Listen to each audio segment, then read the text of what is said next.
Hello दोस्तों, KKL classes में आपका एक बार फिर से स्वागत है। दोस्तों, आज हम चर्चा करेंगे इम्पोर्टेंट टॉपिक जो ज्योमेट्री में है, त्रिभुज के बारे में। ठीक है, जो हमने पिछले वीडियोस में ज्योमेट्री में जो भी पार्ट था, रेखाएं और कोण के बारे में, उसके बारे में हमने चर्चा की थी। और आज हम चर्चा करेंगे अब त्रिभुज होता क्या है, त्रिभुज के बारे में जितने भी इंफॉर्मेशन वीडियोज होंगे उसको मैं सीक्वेंस वाइज और पार्ट वाइज एक एक करके मैं डालता रहूँगा। आप सीक्वेंस वाइज ज़रूर देखिए, मैं प्ले लिस्ट बना दूंगा, उसमें आप ज़रूर जाकर विजिट करिए। ठीक है, ये ऑल कॉम्पिटिटिव एग्जाम, आप किसी भी टाइप का एग्जाम दे रहे हो उसमें भी आपका हेल्पफुल है।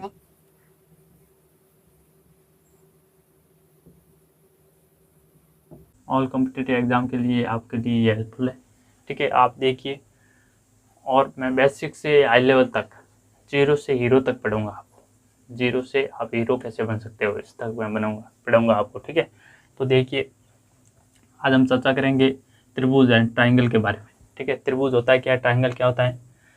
जैसे त्रिभुज में हमेशा तीन भुजाएं होती हैं। ये बना त्रिभुज हमारा, इसको मान लिया ए, बी और ये सी। ठीक है, तो त्रिभुज की परिभाषा देखे तो मैं त्रिभुज की परिभाषा बोलूं तो ये होती हैं कि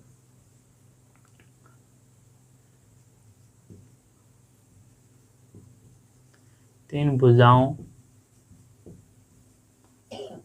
की बंद समतल आकृति को हम क्या कहेंगे, त्रिभुज कहेंगे।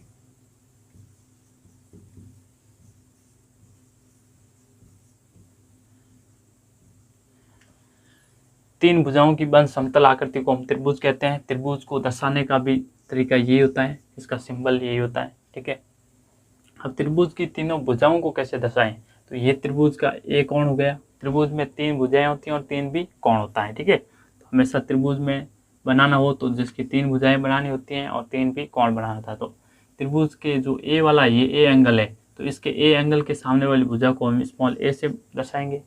अब बी एंगल वाले सामने वाली भुजा को हम स्मॉल बी से दर्शाएंगे और सी एंगल वाली सामने वाली भुजा को हम स्मॉल सी से दर्शाएंगे। ठीक है, ये त्रिभुज को दर्शाने का तरीका हो गया। ठीक है, और त्रिभुज की परिभाषा हो गई। अब हमें कह दे कि आपको कुछ भी तीन भुजा दे दे और आपको कह दे कि आप इसका त्रिभुज बनाइए, तो क्या हर कोई तीन भुजाएं दे दे उससे त्रिभुज बनाना संभव है? नहीं होता है। ठीक है, उसके लिए कुछ रूल होते हैं जिससे त्रिभुज बनता है, अन्यथा त्रिभुज नहीं बनता है। ठीक है, तो कैसे बनता है, एक आपको मैं लाइन लिखाता हूँ। यानी एक त्रिभुज के तीनों कोणों का योग कितना होना चाहिए, 180 डिग्री होना चाहिए। त्रिभुज के अंत्य कोणों का योग 180 डिग्री होता है तो ये त्रिभुज बनता है, अन्यथा नहीं बनता है। और एक रूल और होता है कि त्रिभुज तब बनता है जब त्रिभुज की दो भुजाओं का योग हमेशा तीसरी भुजा से क्या हो, अधिक हो। ठीक है, त्रिभुज कब बनता है, त्रिभुज तब बनता है जब हमेशा, जैसे ये दो भुजाएं, ये मान ली एक फर्स्ट भुजा और ये सेकंड भुजा, इन दोनों का योग माने तो ये तीसरी भुजा से क्या होना चाहिए, अधिक होना चाहिए, तो ये त्रिभुज बनेगा, अन्यथा नहीं। त्रिभुज अगर तीसरी भुजा से इन दोनों का योग कम है तो भी नहीं बनेगा, अगर तीसरी भुजा के बराबर योग है तो भी ये त्रिभुज नहीं बनेगा। तो अगर मैं कुछ आपके सामने ऑप्शन दे दूं कि 1, 2 और 3, ये तीन मैंने भुजाएं दे रखी, इससे बताइए कि त्रिभुज संभव है कि नहीं। दूसरा एक और ऑप्शन दे देता हूं मैं आपको, 2, 4 और 10, इससे बताइए कि त्रिभुज बनेगा नहीं बनेगा। तीसरा और दे देता हूँ ऑप्शन में, 5, 7 और 10, इससे बताइए त्रिभुज। अब तीनों में मैं 3 ऑप्शन दे रखा हूँ और आपको क्वेश्चन ऐसे ही पूछे जाते हैं एग्जाम में कि निम्नलिखित में से किस में त्रिभुज संभव है, तो आपको बताना है इस तीनों में से किस में त्रिभुज संभव है और किस में न संभव नहीं है। तो देखते हैं, पहले में जांच करते हैं। ठीक है, तो हमेशा आपको जांच करनी है तो तीसरी जो बड़ी भुजा होती हैं उससे ही कंपैरिजन करनी है, और जो छोटी भुजाएं उनका योग करके तीसरी बड़ी भुजा है उसके कंपेयर करना उससे कि उससे कम है या ज़्यादा है, उससे संभव हो। आपको जल्दी पता चल जाएगा कि त्रिभुज बनेगा या नहीं बनेगा। ठीक है, तो ये दोनों देखो छोटी भुजाएं, तो 3 और यानी 1 और दो को मैं जोड़ूँ, दोनों का योग करूँ दो भुजाओं का, तो ये 3 हो रहा है और तीसरी भुजा से क्या हो रहा है, बराबर हो रहा है। तो इसका मतलब क्या हुआ, तीसरी भुजा के ये दोनों का योग क्या हो रहा है, बराबर हो रहा है। तो इसका मतलब इससे त्रिभुज नहीं बनेगा। ठीक है, तो आगे देखते हैं। इसमें 2 और 4 का योग कर रहा हूँ मैं, ये 2 + 4 कितना हो गया, 6। 6 जो क्या है, 10 से क्या है, सॉरी 10 से क्या है, छोटा है। 6 10 से छोटी है संख्या, तो इसका मतलब क्या हुआ, इससे भी त्रिभुज नहीं बनेगा, क्योंकि हमें क्या चाहिए, तीसरी भुजा से अधिक हो। दो भुजाओं का योग है वो तीसरी भुजा से क्या हो, अधिक हो। तो इन दोनों में नहीं आ रही ये कंडीशन। अब देखते हैं तीसरी कंडीशन देखते हैं। अब देखते हैं इन दोनों का योग करते हैं। 5 और 7 कितने हो गए, 5 और 7 हो गए 12, और 12 हमेशा 10 से क्या होता है, छोटा। तो अब देखो 12 इन दोनों का मैंने योग किया तो 10 तीसरी भुजा है, तो इससे क्या आ रहा है, ज़्यादा आ रहा है। तो इसका मतलब इससे त्रिभुज बनना संभव है। ठीक है, तो ऐसे ही ऑप्शन दिए जाते हैं आपको एग्जाम में, कि आपको 3 ऑप्शन दे दिए, उसमें बताना है आपको कि इसमें कौन सी मतलब कौन से ऑप्शन वाले जो भुजा दे रही उसमें आपको त्रिभुज संभव है या नहीं है। ठीक है, तो इसके लिए मैंने ये आपको बता दिए, इंपॉर्टेंट है याद रखना। मतलब इससे त्रिभुज नहीं बनेगा, इससे नहीं बनेगा, और इससे त्रिभुज बनेगा। ठीक है, तो आगे चलते हैं और बेसिक इंफॉर्मेशन लेते हैं त्रिभुज के बारे में। ठीक है, अब मैं ऐसे त्रिभुज बनाऊं,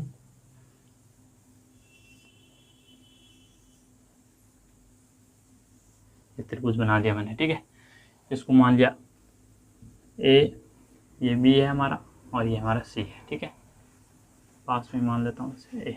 ठीक है, तो ये ए एंगल, ये एंगल बी एंगल, ये सी एंगल हमारा। सामने वाली भुजा स्मॉल ए, इसके सामने वाली स्मॉल सी, और इसके सामने वाली भुजा स्मॉल बी, ये हो गई। ठीक है, इसका दर्शाने का तरीका हो गया ये। अब मैं एक एक भुजा को आगे बढ़ाऊँ मैं, जैसे इस भुजा को मैंने आगे बढ़ाया तो ये एक और कोण बनाया, इसको मैं कोण 1 मान लेता हूँ, 2 इसको 3 मान लेता हूँ। ठीक है, और इसको मैं 4 मान लेता हूँ। ऐसे ऐसे इस भुजा को मैंने आगे बढ़ाया तो ये कोण मैंने मान लिया 5, और इस भुजा को एक को आगे बढ़ाया मैंने, ये तो बढ़ी हुई है, एक भुजा को बढ़ाना है आपको। ठीक है, इस भुजा को नहीं, ये नहीं बढ़ी हुई, इस भुजा को मैंने आगे बढ़ाया, तो इसको कोण मैंने मान लिया 6। ठीक है, 3 ही अंतः कोण बनते हैं और 3 ही बाह्य कोण हैं। त्रिभुज के अंदर बनने वाले कोण को अंतः कोण कहते हैं, ये अंतः कोण है, और त्रिभुज के बाहर बनते हैं उसे बाह्य कोण कहते हैं। ठीक है, ये त्रिभुज के अंतः कोण, 3 अंतः कोण बनते हैं और 3 ही बाह्य कोण बनते हैं। तो इसके लिए आपको क्या याद रखना है, एक इंपॉर्टेंट लाइन याद रखनी है कि त्रिभुज के अंतः कोणों का योग, त्रिभुज के तीनों अंतः कोणों का योग, त्रिभुज के तीनों अंतः कोणों का योग कितना होता है, 180 डिग्री होता है। ये आपको याद रखना है, इंपॉर्टेंट है। हर सवाल में ऐसा आता है जिसमें आपको क्वेश्चन सॉल्व करने में आसानी होती है, क्योंकि ये पॉइंट्स याद होगा तभी आपको क्वेश्चन सॉल्व होगा, अन्यथा नहीं होगा। ठीक है, और ऐसे भी 1 नंबर का क्वेश्चन पूछ ले सीधा कॉम्पिटिटिव एग्जाम के, त्रिभुज के तीनों अंतः कोण पूछ ले तो अंतः कोण का योग 180 डिग्री होता है। ठीक है, अगर आपको पूछ ले त्रिभुज के तीनों बाह्य कोण, देखो ये तीनों बाह्य कोण है। ठीक है, तो मैं एक और लिख देता हूँ यह लाइन, त्रिभुज के तीनों बाह्य कोणों का योग हमेशा 360 डिग्री होता है। तो ये इंपॉर्टेंट है, याद रखना। त्रिभुज के तीनों अंतः कोणों का योग, यानी कोणों का योग पूछा है, वो 180 डिग्री होता है, और त्रिभुज के बाह्य कोणों का, तीनों बाह्य कोणों का योग पूछे वो कितना होता है, 360 डिग्री होता है। ठीक है, इसमें कंफ्यूज नहीं होना। अंतः कोणों को पूछा है तो 180, और बाह्य कोणों का योग पूछा वो 360 डिग्री होता है। ठीक है, तो अब त्रिभुज का जो बाह्य कोण होता है ये वाला, ठीक है, अब मैं प्रूफ भी बताऊंगा इसमें बाह्य कोण का योग 360 कैसे होता है। ठीक है, वो अंदर वाला तो होता ही है 180 डिग्री, ये तो याद रखना है आपको। ठीक है, तो अब बाह्य कोण, जैसे ये बाह्य कोण का मान, एक ये लाइन आपको याद और रखनी है कि ये कोण 4 है, वो क्या है, बाह्य कोण है। ठीक है, कोण 4 बाह्य कोण, इसका मान हमेशा अंतः कोण है। अंतः कोण कौन से हो गए, ये अंदर वाले कोण, ये अंतः कोण, अंतः ये समूह कोण है। इस कोण के अंतः समूह कोण कौन से होंगे, ये दोनों कोण अंतः समूह कोण है। ठीक है, तो बाह्य कोण के अंतः समूह कोण का योग बाह्य कोण के बराबर होता है। ठीक है, तो ये अंत्य समूह कोण कौन से होंगे, कोण 1 प्लस कोण 2। ये मान आपको याद रखना है, इंपॉर्टेंट। हमेशा बाह्य कोण का मान त्रिभुज के अंत्य समूह कोण के योग के बराबर होता है, तो ये इंपॉर्टेंट है, ये भी याद रखना है। तो ऐसे हम देख लें, तो इसको मैं बाह्य कोण को ऐसे लिख सकता हूँ, कोण 1 प्लस कोण 2। ठीक है, ये समूह कोण हो गए। अब इसके अंत्य समूह कोण ये हो गए, तो इसको लिख सकता हूँ कोण 1 प्लस कोण 3। इसको लिख सकता हूँ मैं कोण 2 प्लस कोण 3। ठीक है, तो अब मैं इन सभी का योग करूँ आपस में, देखो कोण 1 प्लस कोण 3, ये इसका कर दिया, कोण 1 प्लस कोण 2, फिर इसका योग करूँ कोण 2 प्लस कोण 3 बराबर 360 डिग्री आएगा। कैसे आएगा देखते हैं। देखो अंदर वाले कोण मैंने तीनों कोणों का योग कितना बताया, मैंने 180 डिग्री बताया। तो देखो इसमें देखो एक आ रहा है, इसमें एक आ रहा है, देखो एक एक क्या आ रहा है, डबल आ रहा है। 3 यहाँ आ रहा है, 3 और आ रहा है, ये देखो डबल आ रहा है। तो 2 यहाँ आ रहा है, 2 यहाँ आ रहा है, तो क्या आ रहा है, डबल आ रहा है। तो देखो सिंगल सबका एक का सिंगल मान कितना है, 180 डिग्री है तीनों कोणों का योग, तो डबल आ रहा है। तो 180 कितना होता है, 180 प्लस 180 बराबर 360। ये हो गया प्रूफ कि त्रिभुज के तीनों बाह्य कोणों का मान कितना होता है, 360 डिग्री होता है। कैसे होता है ये भी मैंने प्रूफ कर दिया। ठीक है, ये छोटे छोटे कॉमन बातें आते हैं, सीधे डायरेक्ट आपको बता देते हैं कि त्रिभुज के तीनों बाह्य कोणों का योग 360 डिग्री होता है, और पता नहीं होता है कैसे होता है, ये तो पता नहीं होता है। तो ये मैंने आपको प्रूफ बता दिया कि ऐसे होता है। ठीक है, याद रखना है, आपके दिमाग में आ ही जाता है ऐसे कि ऐसे कैसे हो सकता है, बाह्य तो अंत तो 180 डिग्री होता है और बाह्य 360 डिग्री, इसके लिए मैंने ये बता दिया। ठीक है, एक आपको और याद रखना है इसमें पॉइंट्स के त्रिभुज के एक अंत्य कोण और एक बाह्य कोण, त्रिभुज के एक अंत्य कोण और एक बाह्य कोण का योग हमेशा कितना होता है बताइए आप। त्रिभुज का एक बाह्य कोण है, एक अंत्य कोण है, तो ये त्रिभुज का एक ही रेखा पर बन रहा है, देखो एक ही रेखा पर कोण बन रहा है। ठीक है, तो हमेशा त्रिभुज में मतलब कोई भी एक रेखा पर बनने वाला कोण 180 डिग्री होता है। तो इसमें देखो ये भी त्रिभुज ये इतना बन रहा है और ये इतना बन तो एक ही रेखा पर बन रहा है, तो इसका मतलब क्या हुआ, इन दोनों का योग करेंगे तो कितना होगा, 180 डिग्री आएगा। जैसे मैं एग्जाम्पल के लिए कोण 3 प्लस कोण 4, इन दोनों का योग करूँ कितना आएगा, 180 डिग्री। कैसे आ रहा है ये भी देख लेते हैं। ठीक है, ये जैसे मैंने ये 180 डिग्री दिए होता है, जैसे ये मान लिया मैंने 80 डिग्री और ये मान लिया हमने 100 डिग्री, तो ये कितना हो गया, पूरा 180 डिग्री हो गया। ठीक है, तो ऐसे ही बनते हैं ये कोण। ये मैंने इम्पोर्टेंट कुछ बातें थी त्रिभुज के बारे में, ये मैंने आपके साथ शेयर की है। और कुछ इम्पोर्टेंट त्रिभुज होता कितने प्रकार का है।